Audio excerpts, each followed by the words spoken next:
ശപിക്കാറുണ്ട്. ദീനീ വേദികളടക്കം ആദരിക്കപ്പെടുന്ന അധരങ്ങളിൽ നിന്നും ആദരിക്കപ്പെടുന്ന കോലങ്ങളിൽ നിന്നും ഈ രണ്ടാംകിട സംസാരം വരുമ്പോൾ സാധാരണക്കാരൻ പിന്നെ ദീനീ വേദികളെ സ്നേഹിക്കാത്തതിനും ബഹുമാനിക്കാത്തതിനും കുറ്റപ്പെടുത്തിയിട്ട് കാര്യമില്ല. ബഹുമാനപ്പെട്ട സയ്യിദുനാ റസൂലുള്ളാഹി സ്വല്ലല്ലാഹു അലൈഹി വസല്ലമ തങ്ങളും അവരുടെ പ്രിയപ്പെട്ട ബീവിയും ഒരു സദസ്സിൽ ഇങ്ങനെ ഇരിക്കുമ്പോഴാണ് ജൂതന്മാരങ്ങോട്ട് കടന്നു വരുന്നത്. ജൂതന്മാർ കടന്നു വന്നപ്പോൾ തിരുനബിയെ ആക്ഷേപിച്ചു. അസ്സലാമു അലൈക യാ മുഹമ്മദ്, മുഹമ്മദേ നീ നശിക്കട്ടെ, നിനക്ക് മരണം സംഭവിക്കട്ടെ മുഹമ്മദേ എന്ന് പറഞ്ഞിട്ട് കടന്നു വന്നു. സുബ്ഹാനല്ലാഹ്, ഇത് കേട്ട ബീവി ആയിഷ റളിയല്ലാഹു അൻഹ ഉടനെ പറഞ്ഞു, വസ്സലാമു അലൈക്കും, നിങ്ങളും നശിക്കട്ടെ, വലഅനകുമുല്ലാഹ്, അല്ലാഹ് നിങ്ങളെ ശപിക്കട്ടെ, വഗളിബ അലൈക്കും, അല്ലാഹ് നിങ്ങളോട് കോപിക്കട്ടെ. ആയിഷ ബീവിക്ക് ഇത് കേട്ട് നിൽക്കാൻ പറ്റിയില്ല മുത്തുനബിയോട് പറഞ്ഞപ്പോൾ. അപ്പോൾ നബി സല്ലല്ലാഹു അലൈഹി വസല്ലമ നബി തങ്ങൾ അതിന്റെ മുമ്പ് ഒരു മറുപടി പറഞ്ഞിട്ടുണ്ട്, വഅലൈക്കും.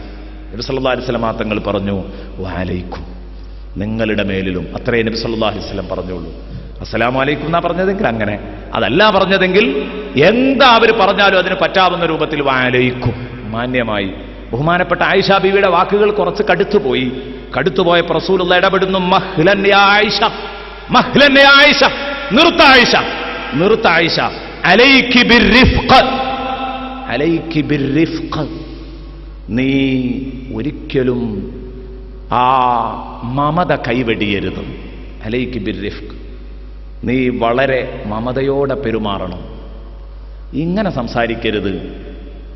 എപ്പോഴും റിഫ്ഖ്, അത് നീ കീപ്പ് ചെയ്യണം.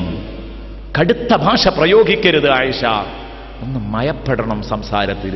അലൈകി ബിർറിഫ്ഖ്, മയത്തോടുകൂടെ വഇയ്യാകി വൽ ഉൻഫ, കടുത്ത ഭാഷ നീ സൂക്ഷിക്കണം. അബിൽ ഫുഹ്ഷ, അല്ലെങ്കിൽ വൃത്തികെട്ട ലഅനകുമുല്ലാഹ് ഗളിബല്ലാഹു അലൈക്കും പോലെയുള്ള വാക്കുകളൊക്കെ വർജിക്കുക. നീ കേട്ടില്ലേ, നീ കേട്ടില്ലേ, ഞാൻ പറഞ്ഞത് നീ കേട്ടില്ലേ? അവര് പറയും പോലെ നീയും പറയാണോ? അവര് പറഞ്ഞത് നീ കേട്ടു, അപ്പടി നീ പറയുകയാണോ? ആയിഷ ബീവി ചോദിച്ചു, അവലം തസ്മഉ മാ ഖാലൂ, അവർ പറഞ്ഞത് എത്ര കടുപ്പുള്ളതാണ് തങ്ങൾ കേട്ടില്ലേ? തങ്ങളെയാണ് അവർ പറഞ്ഞത്. അവിടെ നിന്ന് പറഞ്ഞു, അവലം തസ്മഈ മാ ഖുൽതു, അവര് പറഞ്ഞത് ഞാൻ കേട്ടില്ലേ എന്ന് ചോദിക്കുമ്പോ ഞാൻ പറഞ്ഞത് നീയും കേട്ടില്ലേ ആയിഷ? എത്ര മാന്യമായിട്ടാ ഞാൻ പറഞ്ഞത്. റദത്തു അലൈഹിം, ഞാൻ മറുപടി പറഞ്ഞിട്ടുണ്ട്, ഞാൻ മറുപടി പറഞ്ഞിട്ടുണ്ട്. അത് മാന്യമായ മറുപടിയാണ്.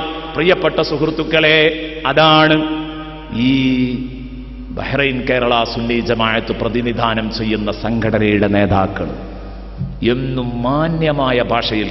എന്റെ ശബ്ദം ശ്രവിക്കുന്നവരിൽ എല്ലാവരും ഉണ്ടാകും.